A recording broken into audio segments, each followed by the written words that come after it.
Manever I say ma PENDREAM TV. PENDREAM TV there, I see them yopo. Okay.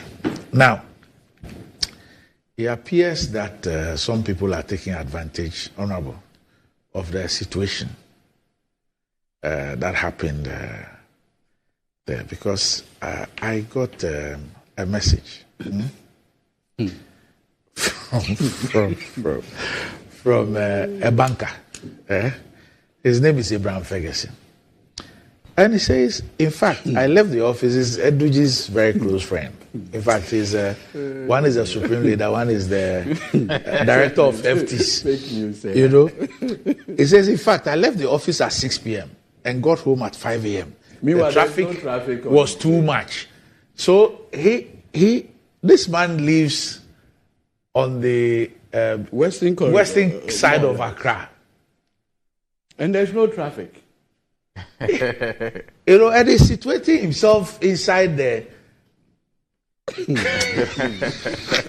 This guy is a thief.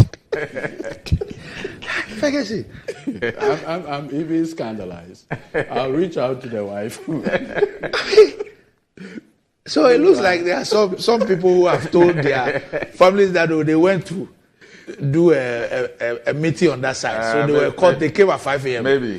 Maybe he went for some outreach program. Banking. Outreach in banking. Yes. Well, is he going to take customer deposit? Oh, if I forget, see the banker.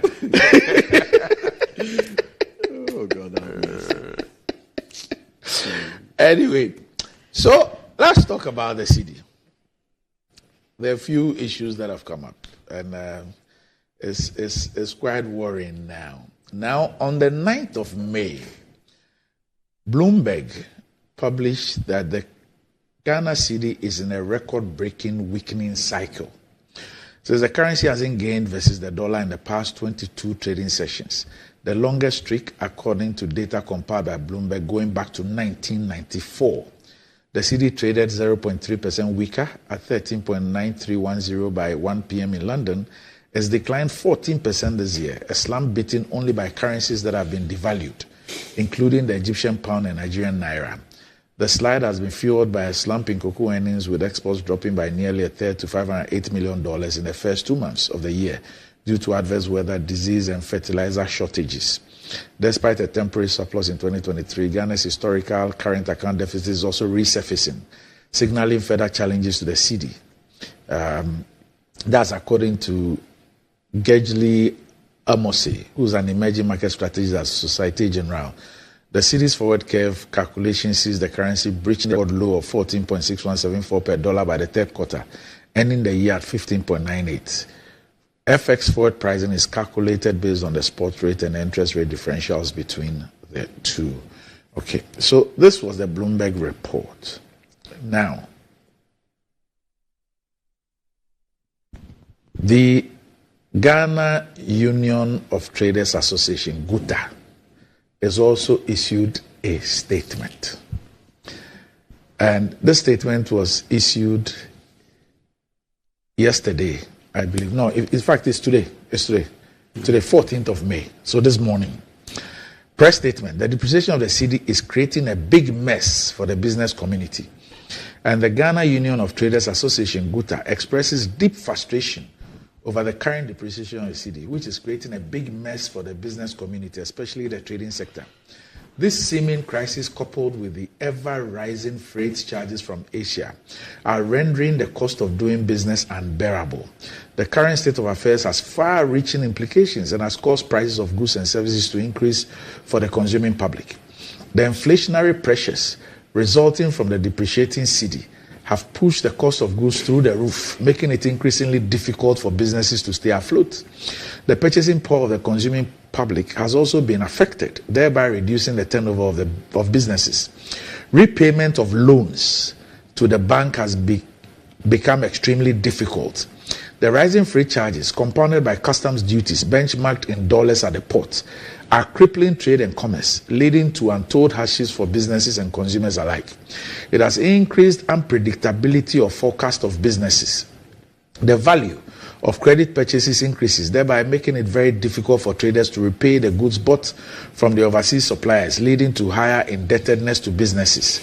GUTA hereby calls on the government to take urgent measures to save this alarming situation from getting out of hand. GUTA expresses its readiness to collaborate with the government and other stakeholders on this issue, and is signed by Dr. Joseph Obeng, who's president of GUTA. Okay, that's the Ghana Union Traders Associations. Now, on page 29 of the Daily Graphic, today's edition of Daily Graphic, move to stabilize cedi. Government BOG urged to avert leakage of foreign remittances. And Kwame Lawe reports that banking expert Dr. Richmond Etuahine has called on the Ministry of Finance and the Bank of Ghana to ensure that fintechs, or financial technology service providers, and money transfer companies, MTCs, in the international remittances space reimburse Bank of Ghana's nostro accounts or an authorized dealer, such as a commercial bank, with foreign exchange components of all foreign exchange accrued. He said this will help reduce the current accounts deficit and also help to stabilize the local currency against major trading currencies such as the United States dollar, euro, and UK pound sterling. Reacting to an assurance by the BOG Governor, Dr. Ernest Addison, that the cedi will stabilize against the US dollar and other major currencies, Dr. Etuahine said, despite the assurance, the governor did not provide a clear-cut strategy on how the cedi will stabilize against the major trading currencies. At the First Bank Ghana Gala night last Thursday, Dr. Addison told the media that the Ghana cedi will stabilize against the US dollar and other major foreign currencies. According to him, the central bank is doing everything possible to keep the exchange rate from front stable. Quote, the governor says he will do everything possible for the cedi to stabilize against the dollar and other major foreign currencies, but he didn't provide a clear-cut strategy on how he's going to do that. Dr. Etuahine told the Daily Graphic Business in an interview yesterday. And according to him, per the Foreign Exchange Act of 2006 at 723, it's only the Bank of Ghana which has authorized dealership to receive international remittances, including financial institutions. It has instructed to do so. And it goes on and speaks about what the Bank of Ghana should do, and also about the Payment Service Act, which also deals with this issue. Now, in a related event, now everybody is proffering solutions on it. Now, Professor Bokpin also says that cedi can only stabilize temporarily, but will keep on depreciating. He says Hayes raised that issue as well. But I've seen a story also attributed to Dr. Akwachi of the IEA. And he has an interesting proposal. He says that we should dollarize the economy. I'll try and get that story pretty shortly. I had it in my stuff this morning. Okay, so that's it. And he's the Director of Research at the Institute of Economic Affairs, Dr. John Kwabena Kwachi, and he suggested adopting the dollar as Ghana's currency to stabilize the economy. Because he says stabilizing the economy is not rocket science. If we feel we cannot maintain the cedi, let us abandon it and adopt the dollar. Let us dollarize the economy. And he suggested this on Saturday during a discussion on Accra-based television station. He, however, said the dollarization of the economy should be a temporary measure until it rebounds, after which Ghana can create its currency. Dollarization is when a country begins to recognize the US dollar as a medium of exchange or legal tender alongside or in place of its domestic currency. Says dollarization occurs when the local currency has become unstable and began to lose its usefulness as a medium of exchange for market transactions. For dollarizing countries, advantages include lower administrative costs, a firm basis for a sounder financial sector, and lower interest rates. Disadvantages include the loss of monetary autonomy, seniorage, a vital national symbol, a greater vulnerability to foreign influence. And he also proposed that the central bank be converted into a currency board as another option for economic stabilization. In a currency board system, the local currency is anchored to a foreign currency, that's a reserve currency, and the exchange rate is strictly fixed. A currency board does not influence monetary policy, but relies on supply and demand, issuing notes and coins and providing fixed rate conversions to the anchor currency. And it bemoaned the government's failure to implement the many alternatives available to it, preferring to collateralize the country's assets for loans. Unfortunately, we are being driven by the IMF program, so there's very little we can do. We are bound by their policy, and breaching it will attract sanctions. If we were following and implementing the right policies, we would not have been here in the first place. He described the recent exit of some foreign companies from the country as shocking, and he says that it will have severe consequences for the already struggling economy. Edudzi. Yes, boss. You see, Randy, whilst you were reading, I was making some notes. I think that we are back to the same point. Which point? And the point is that we've wasted 7 years doing nothing about the fundamentals of the economy. We've wasted 7 years doing absolutely nothing. Because you see, we forget about the lecture, restoring the value of the city. Exactly where I was going. Because if you look at the lectures of Dr. Bawumia at Central University and the wild claims that were made, and if you look at the result, the scorecard today, it clearly puts the matters in proper perspective, that we have wasted 7 years and never again should the destiny of this country be toyed or joked with. Look, the MPP, under the watch of Dr. Bawumia, idea of stabilizing the Ghana city is borrowing, and borrowing. And so, right from 2017, they had to do 2.25 billion Franklin Templeton bonds. The next year, they now went into the Eurobond market itself. And in the space of 5 years, have done $11 billion of Eurobond. What has been the appetite for Eurobond? To provide an artificial strength for the Ghana city in the past year. And so, immediately when, in 2022, the various credit rating agencies, looking at how unsustainable our debts have become, decided to downgrade us, the CD went to the roof, going as far up to almost 17, and then came down subsequently. Now, what has been the underlying causes? When you have a situation where you shore up your reserve with borrowed funds, anytime that the reserve goes down, you have these kind of challenges. And that is what it is. Because you see, Randy, you would notice that immediately the credit rating agencies downgraded us, and the international Eurobond market was locked up relatively. What we had to do was for Bank of Ghana to step in and started printing more money for the administration. And so we did in excess of 40 billion Ghana cedis, equivalent to the $2 billion that we're doing annually to fill in the gap. And so if you watch the dynamics, there's nothing really that can be done. And in fact, if you listen to the governor of Bank of Ghana on Thursday, he did not suggest any strategy beyond the hope that the $200 million borrowing from the ECOWAS Bank for Development or whatever, and the additional $300 million from the IMF program, and hopefully the ability to syndicate some loan with Cocoa Board by September. That is the only source of salvation or hope that this administration is building. Curiously, Randy, as we speak, the chair of the economic management team has abandoned his job and is on the campaign trail. He's out there chasing the wind. He's completely left the core job. In fact, his own boss told us that the reason why he is bringing him is that, well, he, even though he studied economics at the university, did not make a trade out of economics. And so he was going to rely on the mind, the vision of Dr. Mahmoud Bawumia?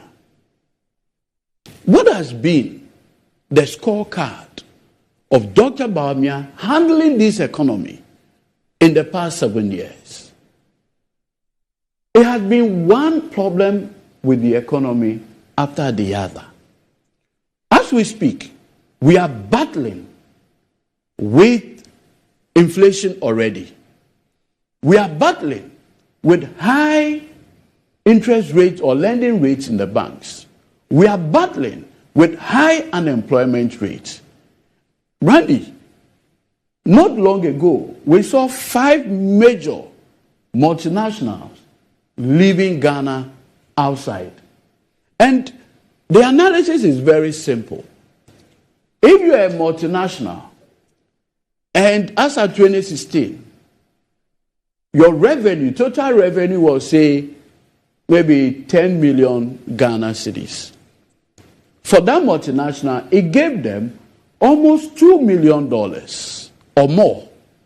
Today, that same 10 million Ghana cedis give that multinational company $700,000. That's loss in value. And as for our brothers and sisters from Guta, the pain is even more serious. Because when they look at the situation where you are an importer, you are bringing, what shall I say, spare parts. You are bringing Obroniwa into the country. And so in 2016, Randy, if you had 1 million Ghana cedis, it was going to give you $250,000 worth of Obroniwa that you would have brought into the country, sell, make your profit, and then move on with your life.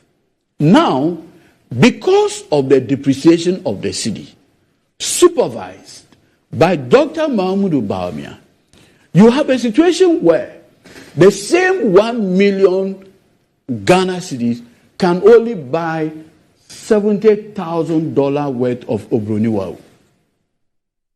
And so that woman who is selling Obroniwa at Okanshi or Kantamanto is seeing the direct effect of the incompetence of Dr. Mahmoud Bawumia. I am not surprised at all that today he no longer speaks to matters on the economy. He's busy with digitalization and serious jokes. And what we should all recognize is that, look, in the past 7 years, people's wealth, the toy, have completely been wiped away by this administration. And one would expect that in such crisis, leadership response will be some seriousness. But what have you seen, Randy? What have we seen by way of leadership response to the crisis that we are facing? The funniest that I've seen so far is that you have a situation where MPP leadership organizes a program and gives the vice president a steer. That person who is at Kantamanto, Okanshi, who wants to go and do a major import, is busily looking for money. He has to bring in more Ghana cedis in order to get few dollars. These are the concerns of people. And you would expect that the current managers of the economy, led by Dr. Mahmoud Bawumia, will show some seriousness.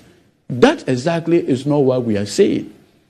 And that is why I am not surprised that Guta would issue a statement basically pleading with government and duty bearers that you've taken your eyes off the ball. And by reason of you taking your eyes off the ball, we are suffering. There's so much pain in the country. And so, Randy, we have gotten to a point where, and I've always maintained, if you vote for Dr. Mahmoud Bawumia, he has no new ideas. In fact, he himself has told his boss, in fact, the boss has told us that if you want to rely on me to salvage this sinking ship, I cannot do anything about it. And as for the president himself, he's checked out. He's in the country, but he's not here. The entire economy is on autopilot. How can a government legitimately say that our solution to this problem is relying on borrowed funds? I remember MPP in opposition, Madam Eslausu. He said if governance was all about borrowing, her 19-year-old son could be the president of the republic or could lead this country. Today, if you ask all MPP members, what are you going to do, as it were, to stop the depreciation of the Ghana cedi? Oh, we are expecting $200 million from ECOWAS Bank. We are expecting $300 million from IMF. How did we get here, Randy? How did we get to these sorrowful states where today people cannot even plan?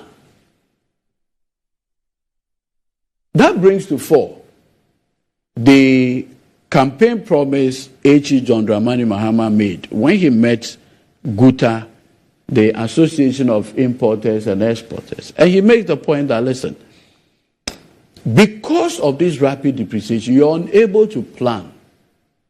And that with the benefit of political power, one of the things that we want to consider is giving you a fixed rate. Not a flat rate as proposed by Dr. Bawumia, but a fixed rate. So that if in 6 months we know that GUTA people have a special arrangement to get the dollar at, say, 9 Ghana cedi to $1, for the next 6 months, that is what it's going to be. So that you can properly plan your life.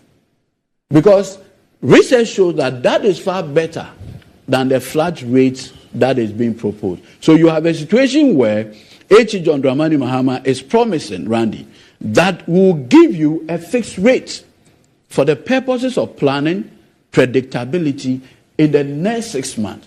So that after the 6 months, depending on the state of the economy, a board will sit and review, factoring all kinds of, factors to ensure that these businesses do not suffer like it is going on now. At this rate, Randy, I am afraid, and I say this, that the way things are going, by July, the Ghana cedi will be doing beyond 15 cedis. Some people have suggested that it's already 15 cedis, depending on where you get it. But in terms of official communication, my fear is that if we are not careful, by June, July, we'll be doing the Ghana cedi at 16, 15 Ghana cedi to $1. Randy, imagine having a mortgage facility in dollars and you having to service it. I have a business friend who decided to take a facility outside for a business in Ghana. He said the depreciation of the cedi is giving him blood pressure and headache. And there's no end in sight. So, I think the time had come. I don't remember the last time Bawumia chaired any of the economic management team again. The time had come that he must stop what he's doing, come back, and offer solutions. Because you see, he's still the vice president of the republic. You see, the impression is being created that he has been reshuffled. No. Dr. Mahmoud Bawumia is still the vice president of the republic. He has not left the job to someone else. And I strongly believe that with the benefit of 5 technical advisors, he should come up with some bold solution, and let me emphasize, bold solution to arrest the dollar, and not the rapid depreciation that we are seeing. These are worrying, seriously worrying times. And the earlier a solution, we get a solution to this problem, the better it will be for the economy running. I am worried. Honorable, help us. Randy. Bold solutions. Well, first of all, I think that the situation is something that we need to sympathize with the business community, because whatever that happens that do not inure to the benefit of the people that you lead, you have to sympathize with them. And of course, the depreciation of the cedi against the dollar affects the business community, and by extension, it affects every Ghanaian. Because when the business community is affected and they have to add more money or they have to inject more capital into their businesses, that additional injection of capital and higher prices will be passed on to the final consumer, which is the ordinary Ghanaian. And so I will not sit here to want to push an agenda that suggests that things are everything is well. Once the cedi depreciates against the dollar, it means that a Ghanaian businessman must find more cedi to buy the dollar. It also means that the capital of the Ghanaian businessman will be affected. And so the amount of goods that probably you would have imported in the past may not necessarily be the same. And so it is a worrying trend that every Ghanaian must be interested in. But Randy, what sometimes surprises me is the attitude of our friends in the NDC. I mean, it is not as if you have not been there before. You have been there before, and your record is an open secret. And comparatively, I mean, even under these difficult circumstances, this 8 years or 7 years plus of the MPP government still is better than the 8 years under President Mills and Mahama in terms of what is it, cedi-dollar relationship. I mean, if you look between 2009 to 2016, the 8 years of the NDC, when Mahama was vice president and subsequently president, the average depreciation of the cedi in the 8-year period was 13.9%. As it stands today, the cedi depreciation against the dollar in the last 7 years is still lower than this average depreciation under the NDC that was recorded. It's still lower. Sometimes, I mean, you can coerce or you can try to paint the picture because the nominal value of the cedi against the dollar is going higher. People may be tempted to believe that it is the worst situation. But if you do the real measuring of the cedi depreciation against the dollar under the 8 years NDC and against what we are experiencing now, in averages, it was worse under the NDC. And the cumulative depreciation of the cedi under the NDC, they are 8 years against today. Between 2009 to 2016, the cedi cumulative depreciation was 71.1% cumulatively. In the last 7 years, the cumulative depreciation under our government is 64.6%. I am not by this suggesting that, I mean, things are good. But because of lawyer Tabakulo, I was asking you to send your cumulative depreciation to Abosokai. No, Randy, we are doing. And Okanshi. We are. I mean, but it's important. And Edudzi. It's important. Those are. Honorable buys in averages and percentages. You guys, you should allow me to talk. Okay, go ahead. When you were talking, I listened to you quietly. It's okay. Randy, I have said that I sympathize with Ghanaian traders, business people, and by extension, the whole of Ghana. Because when the cedi depreciates against the dollar, it affects everybody. No doubt about that. And the current situation is not different. That the cedi depreciating against the dollar does not have an effect on the living conditions of Ghanaians. I mean, it has. It has adverse effect on businesses. It has adverse effect on individual Ghanaians. But I am saying that these people who are seeking to replace us in government, their record shows that if their record is what we are to go by, their last 8 years, then it means that the situation would have been worse than it is. And you are talking about averages and cumulative depreciation in their time when we didn't have a global pandemic like COVID. I mean, the international community was normal. I mean, everything was normal across the globe, and yet they could not manage the cedi against the dollar. Today, in spite of the global meltdown, all economies across the globe, their currencies are being affected. Banks are go to US, banks are being closed down. And this same Bloomberg report tells us that Nigeria has the worst.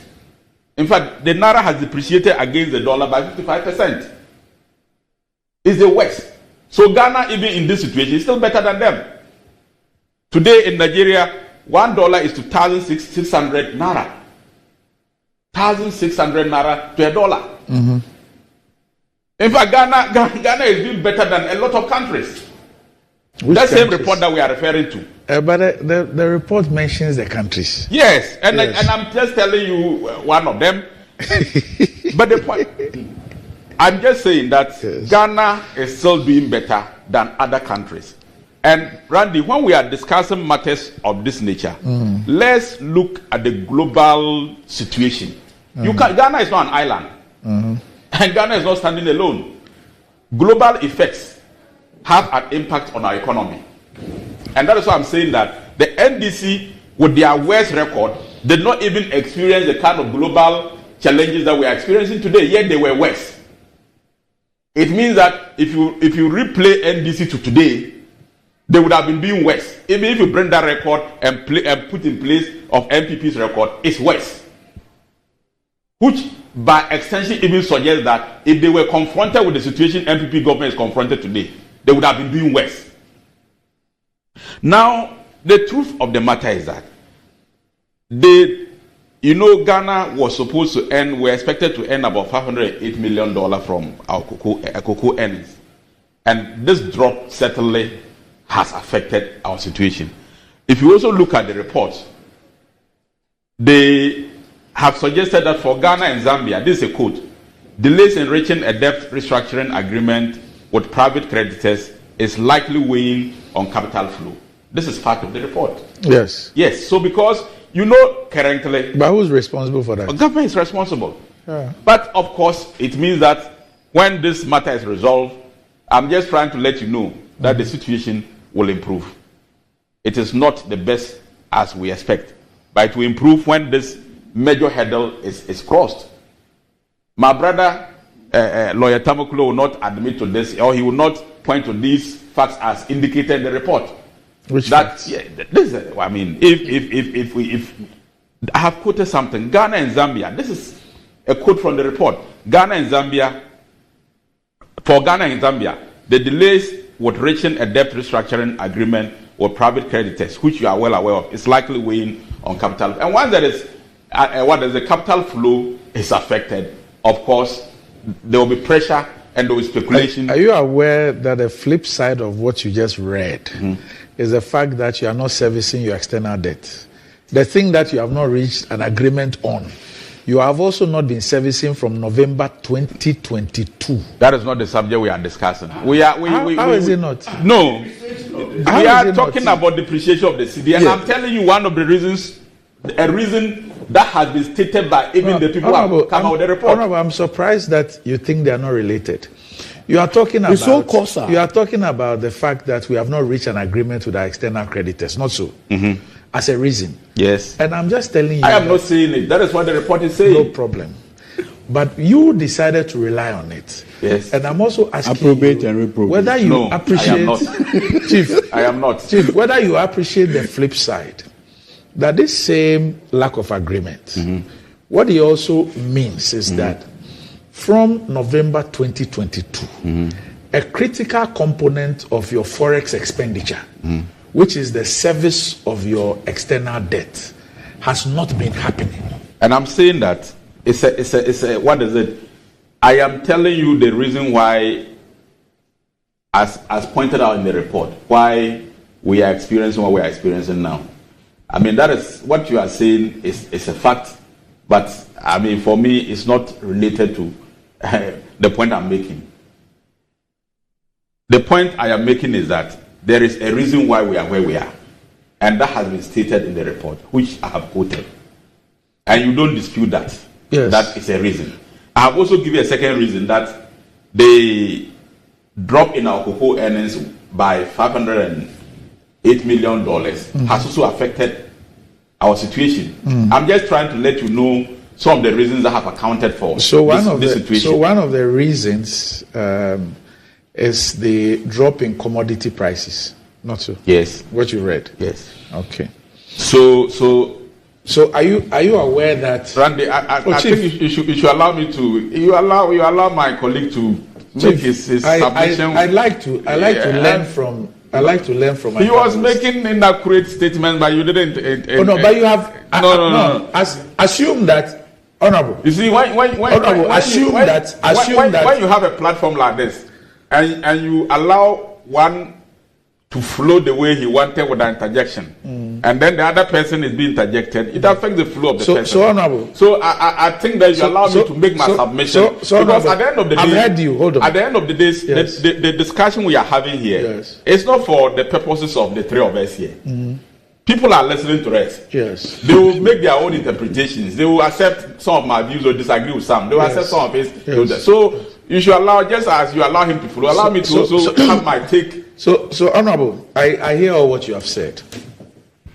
In all the things that you said, he made statements that were not factually accurate. In your submission, have you pointed to one or corrected one of them? I'm coming there. Okay. But I haven't finished talking. Okay. So yes, I haven't finished talking. because I want to assume that I am not intelligent enough to have identified those ones. So I want to hear you. I haven't said that. Maybe you are saying it. You are saying it. No, I said it. I'm not saying you said it.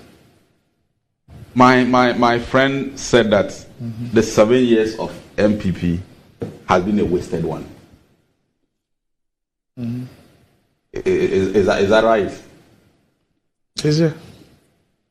So you should have. How can he? They can be challenges with the system, but you can't say that the 7 years of MPP, in terms of restoring the fundamentals of the economy, is a wasted one. I mean, it takes a lot of time. The countries that we have, like America, UK, and all those powerful countries, it didn't happen in 7 years. Really? It didn't happen in 10 years. The economies didn't get where they are in 10 years or even 20 years. They have done this several years, over 50 years, some 100 years to get where they are.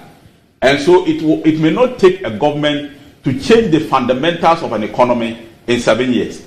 But the process you put in place as a beginning will tell whether subsequently or many years to come, the foundation you are laying has the potential of changing the fundamentals of the economy. And for me, what President Akufo-Addo and the MPP government has started in terms of 1D, 1F, somebody can downplay it today. But the long-term effect of 1D, 1F on changing the fundamentals of Ghana is huge. It may not be yielding the kind of results that we expect within this period. But we all know that for you to change the economy of a country, you need to be self-dependent. You need to be able to create your own industries, your own factories, and be able to produce goods that you are importing so that you can rely on your local economy and probably pressure on dollar and other foreign currencies to import once it is reduced drastically, your economy will be normalized. And there are a good number of, factories that have been started under this government.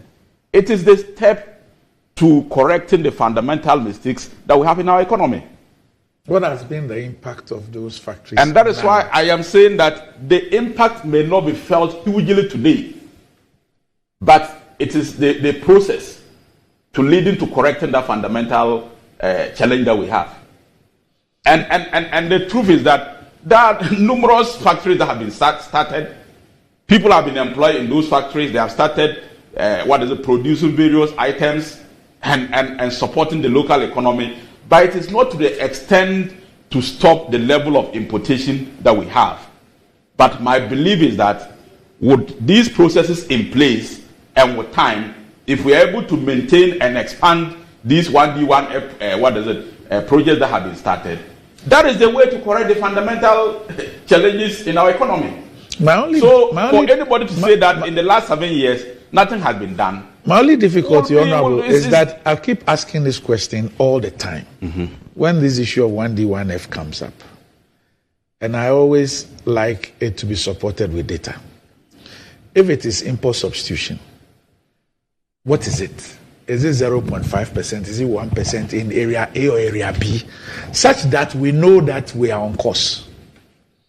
Well, I am tired of using the gas plant as an example, because I don't believe that you need 10 or 15 or 20 years to be able to demonstrate that an industrialization policy, which is 5 or 6 years old, is benefiting you and shows demonstrable evidence that that is in fact the way to go, and that in the next 5 to 10 years, this is what it will achieve. It should be possible to show the gas plant that example will probably be, for me, if we had not discovered oil, and the processes to discovering oil took so many years. We couldn't have established a gas plant without discovery of oil. So the processes from even before PNDC and NDC and Kufuor, before we discovered oil and all that, it's part of the process leading to the gas plant. But we have been. It's a chain. It's a value chain. We have been planting tomatoes. The gas plant. We have been planting tomatoes. The gas plant is a part, Chief, of a whole. Value chain. We have been planting tomatoes before we found oil. Yes. But our importation of tomato-related products has gone past the roof. Well, but you know that what is used to produce that oil, cooking oil. We've had those long before. You see, Randy, what you also need to appreciate is that there is population growth.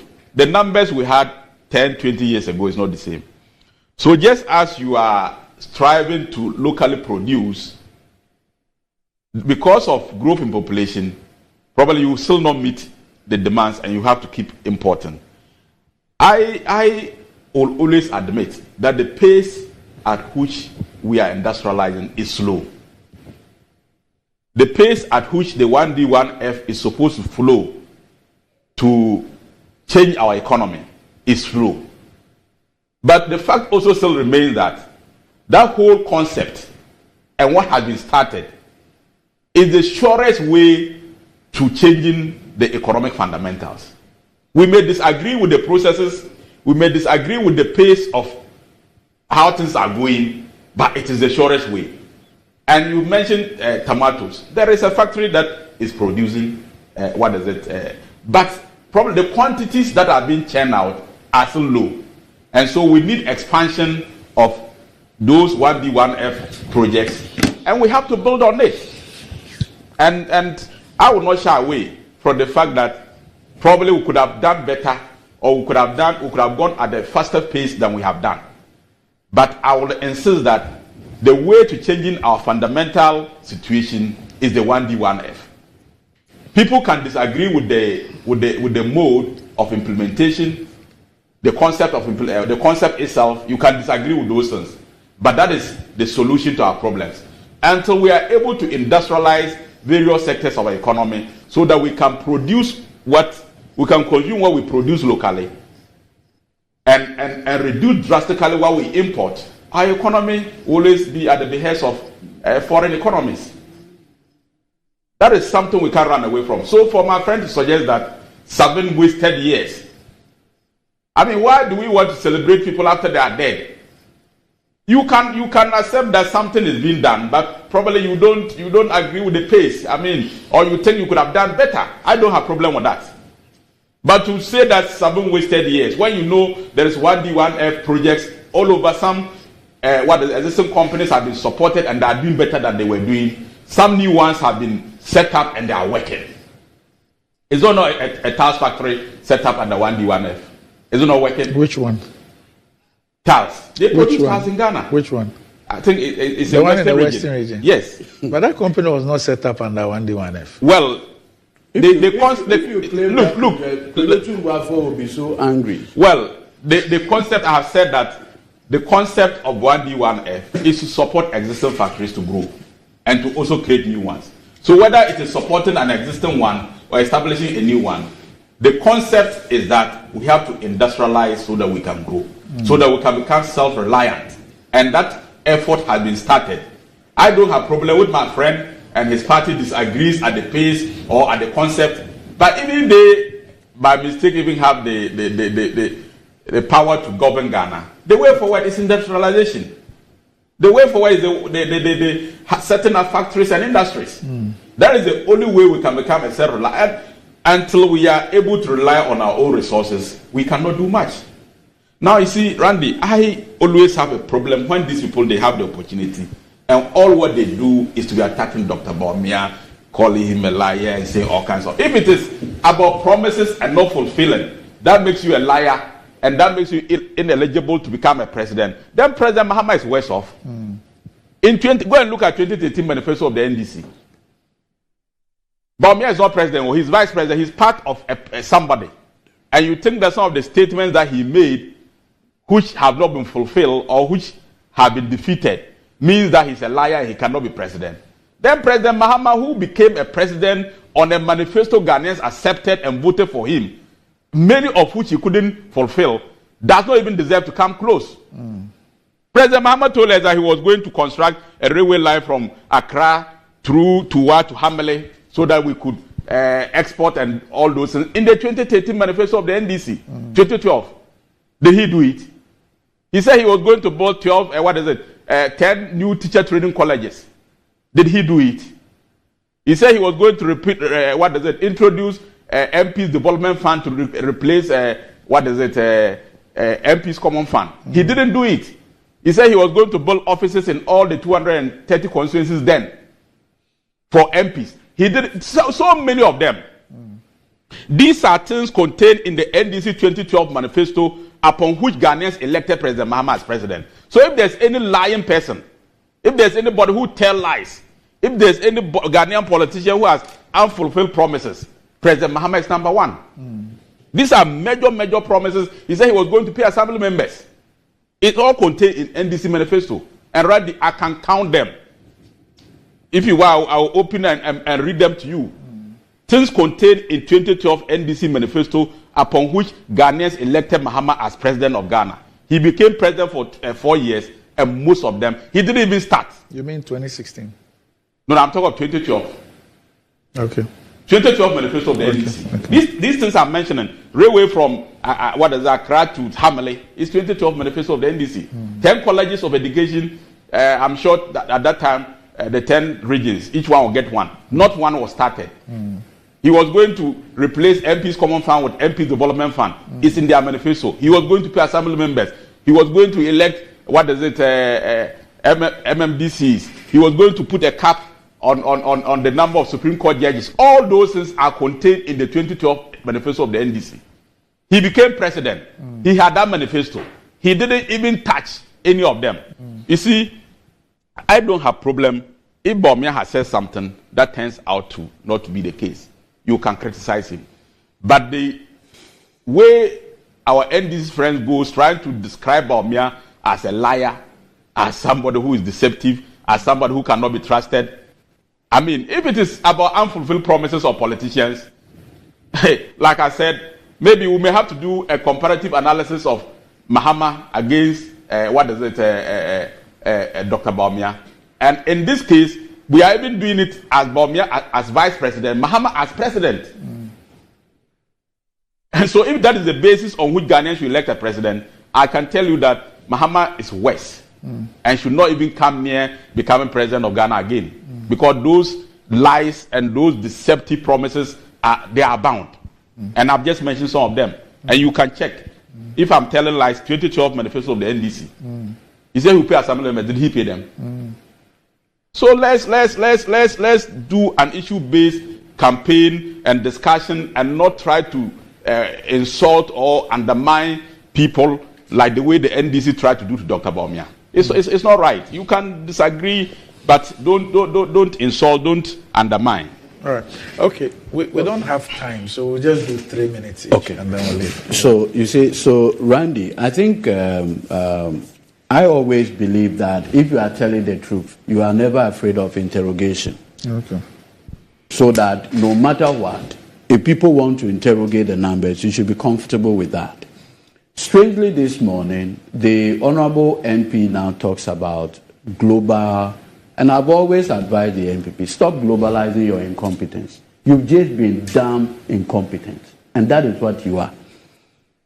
If you recall, under John Dramani Mahama as president, Mrs. Etekwe had gone to Parliament and provided how much you'll be selling crude oil, $85 per barrel.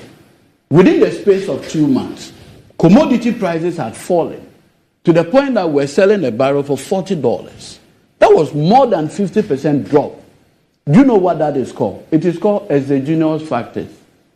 And that will definitely impact on your economy. At the time when we raised those concerns, I recall vividly, in one of the lectures of Dr. Mahmoud Bawumia, he makes the point that how come that all those exogenous factors have left our neighbors, Ivory Coast, and it's only Ghana that is affected? Were you the only one that suffered COVID? Meanwhile, by 2020, you reported a budget deficit of 15% because of your reckless expenditure in the election. How is that a problem? We were here when Akufo-Addo told us that with the benefit of power, he was going to transform the Ghanaian economy from a Georgesburg economy to the economies of Malaysia, South Korea, and what have you. 7 years after, you are telling us that it takes more than. Didn't Akufo-Addo know that he has only 4 years? When he was promising that he would transform the economy, a Georgesburg economy, and that within 18 months, he will transform this economy. You have been found out that you are just wasteful. That is what, and in fact, everything that you have said now corroborates my initial point that you wasted our 7 years. If after 7 years, all that you have to show for is this shambolic performance, then you did never deserve the mandate of the people of this country. But you see, again, we are looking at Ghanaians now and we are speaking to them. Do you go out there to the forest markets or any other place to buy in percentages and averages? We are talking about absolute numbers. But in economic analysis, we use them. No, but you see, the point is that we are talking about the living realities of people. The honorable here, if he had to buy something in 2016 and he needed dollars, he needed 40,000 Ghana cedis to get $10,000. Today he needs 150,000 Ghana cedis to get $10,000. And you are talking about averages and percentages. Don't do that. Don't do that. Because this morning, the people in Abosuokai, the people in Kantamanto and Okainshi, they are watching and they are disturbed. Because you've not offered any solution to their expectation this morning. And that should be concerning. And the person whose responsibility is it to manage the economy better has jumped ship. And he's out there chasing the wind and making jokes. And you say we shouldn't say it. The man himself has said that the thing that he had been saying were jokes. When the man himself, Which one? He referred to a particular issue. But the man says it's a joke. No. The people clap for him. thinking that he was talking about serious things. Reference correctly. I need to move on. Lawyer, reference So correctly. Randy, just 30 seconds. So the point I need to make, and Randy, you made some of the points where, look, only one project by John Mahama, the Etuabo gas project, is saving us annually $350 million. Just let me know today on this platform, one intervention by Akufo-Addo in 7 years that is able to save this government or country anything close to $100 million annually. Nothing. Within this period, our food import had increased. Tomatoes, onion, rice. So what has been your use in the past 7 years? All right. Okay. Honorable. Randy. Yes. My lawyer friend suggests that percentages. Your friend who's a lawyer. Yes. He was my mate at the LLM together. He says that percentages you don't use percentages to buy in markets. Mm-hmm. That is true. Mm-hmm. But we use percentages to make comparison, to let people know different situations and how different administrations could be better or worse. And the point I am making is that I sympathize with the people of Ghana for the depreciation of the cedi against the dollar, because it has rippling effect on every Ghanaian. No doubt about that. It affects the business community, it affects the ordinary Ghanaian. But I am saying that if you look at the average, and both the average and cumulative depreciation of the cedi against the dollar, when their flag bearer was president and vice president, it is higher than today, which tells me that if they had the opportunity of being in power today, our situation would have been worse from their records. That is why I want him to appreciate. This is voodoo. It is not. You were in power between 2009 and to 2016, and the average depreciation of the cedi in your time, in 8 years, is worse than today. The cumulative depreciation of the cedi against the dollar in your time is worse than today. And you sit here and tell me that Mahama should come and take over because he will be a better manager of Ghana's economy, when his records shows that he was worse. But Randy, we left more financial buffers. We left more financial buffers for you. We are talking about. Master, what buffet do you have? You measure a leader based on legacies. What legacy do you have? Lawyer. The financial Lawyers are very. Where are your buffers? You don't have buffers. Lawyer. You destroyed every single buffer cool down, lawyer. John Mahama left for you. Tell me. Right. I'm sticking to the subject of discussion, and I want to make the point clear, because these people, their mood now is to incite people against MPP. No, your incompetence is inciting people against you. And we need to explain, we need to take time to let people see the point we are making. In as much as we agree that the situation is not what we desire and we could have been better.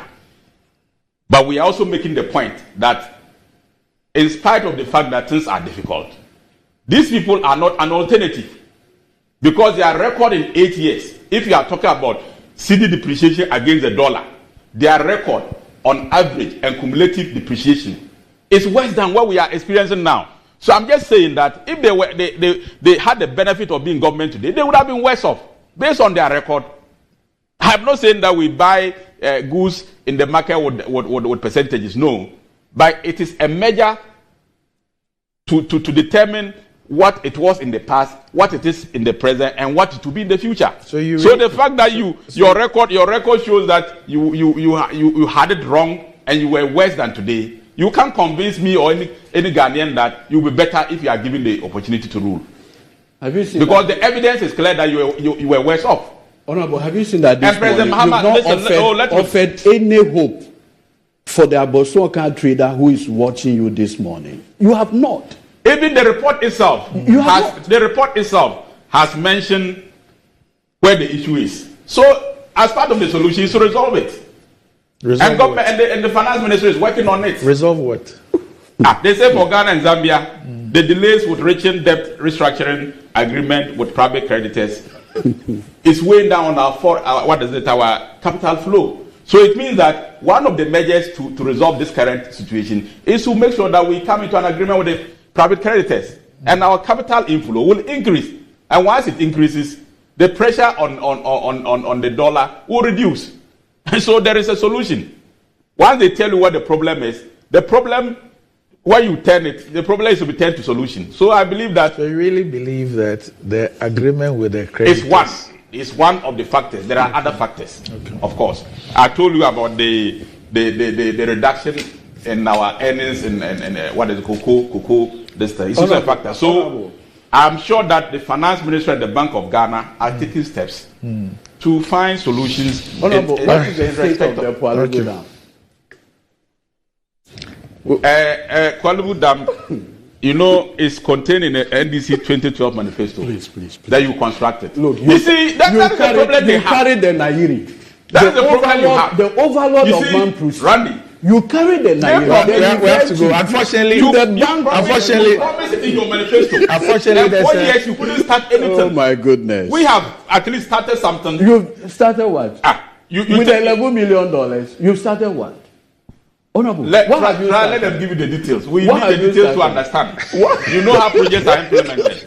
You need details. When you look at the ball figure, $11 million or euros, you have a problem. You're a member of parliament. The Public Accounts Committee sitting. It's a matter of public. I'm a member of the Public Accounts Committee. But I'm saying that, yes, let's get the details. So when the governor of Bank of Ghana and Controller appeared before you, did you? I wasn't there. I was in Saudi. I was in Saudi. Look at that.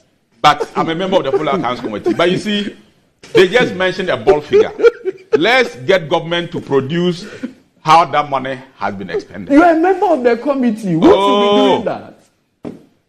You are a member of the committee. The details are not contained in that report. Oh my God. Okay, the details of the expenditure are not contained. The Public Utilities Workers Union of the TUCs responded to His Excellency the Vice President on the allegations about sabotage of ECG IT infrastructure and the whole digitalization of ECG and all that. We don't have time to look at that. But Randy, just on this, you note that the problem is that he had done the same thing to GRA staffs and now moved to ECG staffs. I don't think it's a healthy thing for the Vice President to be doing. So, gentlemen, thanks for joining me. PENDREAM TV. Now, so far so good. Say open online portal Ghana. Nipa share, nipa follow, nipa comment here. To my best of knowledge, without any biases, PENDREAM TV.